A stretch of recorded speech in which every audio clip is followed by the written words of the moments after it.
One Crazy Summer, Chapter 20. Eating Crow. The next morning, Cecil stood outside our door and said, "It's 9 o'clock. Why y'all still here?" Vanetta pointed to me. "It's her fault." Fern joined in. "All her fault." "Yeah, she said we can't go no more." Cecil turned to me. "Delphine, what did you do?" I spoke as plainly as I could. There was no use in speaking small-mouthed. "I told Sister Makumba we're not going to the Free Huey rally 2 Saturdays from now, or coming back to the center." "Why'd you tell her that?" "It's dangerous," I said. "The police shot a teenager for being with the Black Panthers. They could shoot Black Panthers and kids at the center." Cecil looked at me like I was stupid, but also with disbelief that I was her daughter. "Did anyone shoot at you, Delphine?"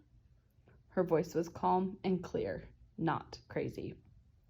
I felt stupid. "No." "Did they point a gun at you?" "No." "Did anyone put a gun in your hand?" "No." Cecil said, "Y'all get dressed and go. They might still be serving breakfast." I couldn't believe she'd make us go back to a place where we could get shot. But then I returned to my good common sense. Of course Cecil wouldn't care if we got shot up by the police. I told Cecil, "We'll go for breakfast. We'll go for summer school. We won't be going to no rally. That's just a pot of boiling trouble cooking. Y'all too, get in there and brush your teeth. Wash your faces." Cecil crooked her head toward the bathroom. As soon as Vanetta and Fern got up and left the room, she stepped in closer to me. I was genuinely afraid. "You watch how you talk to me, you hear?" I nodded in reply, and I was no nodder. She wouldn't accept my nod. "No," she said, "you got a mouth, so I want to hear you." I said, "Yes, ma'am." That old-fashioned word just crawled right out. Cecil grunted.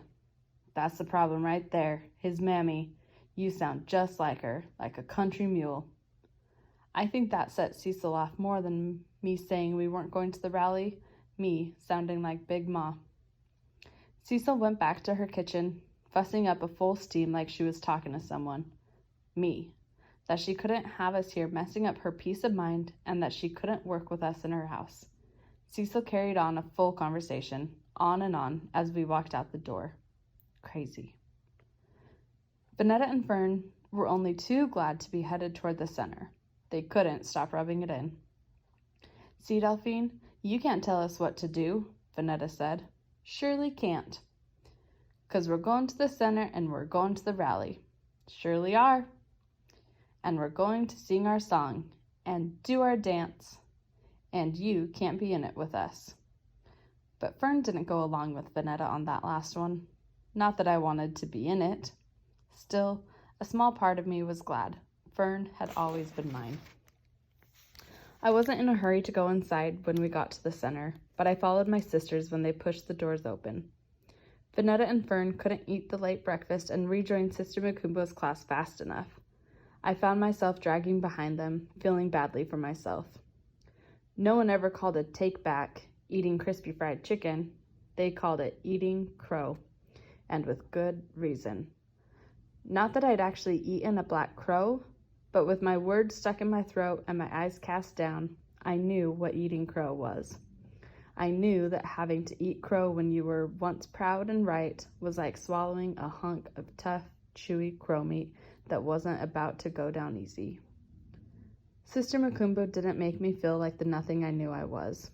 Her bangles jangled about her wrists, and she welcomed us back into class.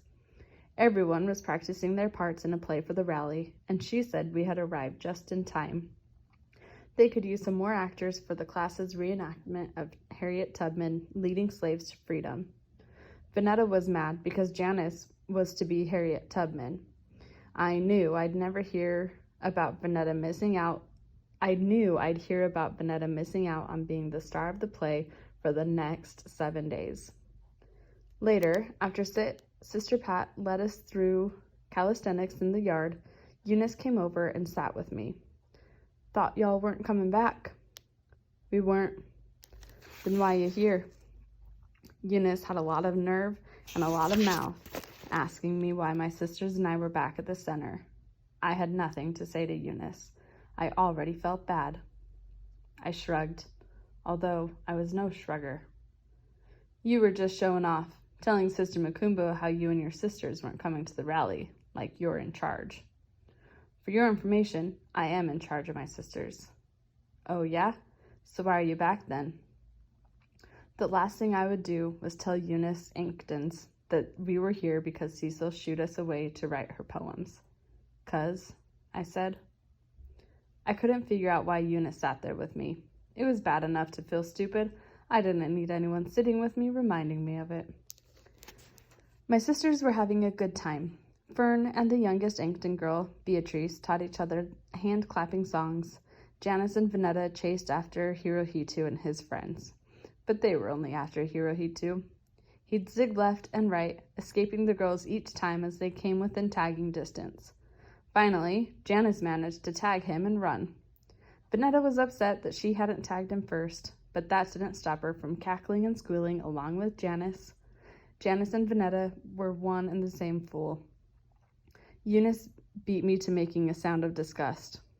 I said, I wouldn't hardly be chasing after no Hirohito Woods. Me neither, she agreed. I hated telling her I was only going into the 6th grade when she was going into the 8th grade. At least I was an inch taller than she was. Hirohito, she said, was going into the 7th grade. I told Eunice her dress was nice. Then she showed me the inside stitching. Once I saw the crisscross of her mother's neat hand stitching, I decided I liked Eunice Inkton. She wasn't the big girl who thought her clothes were better than mine, or the girl who sided with Hirohito Woods and made me feel ignorant for not knowing he was half-colored and half-Japanese. We were 2 older sisters watching our younger sisters playing games and running around making fools of themselves. We were both the oldest girls in our families, and we knew the same things.